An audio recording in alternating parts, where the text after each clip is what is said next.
Nakalipas ang 11 taon mula nang maisampa ang kaso noong 2014, ipinawalang sala ng Sandigan Bayan Special 3rd Division sina Enrile, Napoles, Reyes at iba pang akusado.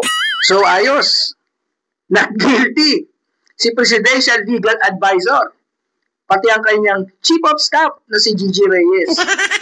Hanep! Ay nako! Sandigan Bayan ay Sandigan Bayan. Sandigang Bayan, mga ahensya ng gobyerno.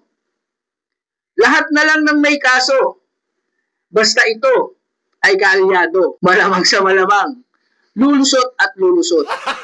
Ginagawa na tayong tanga. Ginagawa pa tayong bobo.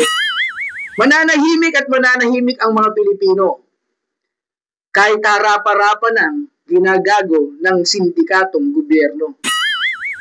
Lahat na lang ng malalaking may kasalanan. Lumaya. Napawalang sala. Tapos, ang mga ordinaryong Pilipino, magnakaw lang ng mangga at pipino, kulong. Walang due process, walang abogado, automatic, ipepreso.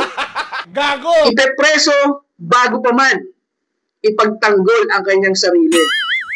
Samantalang itong mga to, bibira, kukupit, magnanakaw sa kaban ng bayan, tapos hindi mapaparusahan. Ganyan na ba talaga kamatiisin ang ordinaryong Pilipino? Bakit tayo matatakot sa gobyernong tayo ang nagpapasweldo? Hanggang kailan tayo magtitiis? Sa buwis na dugot pawis ang pinuhunan.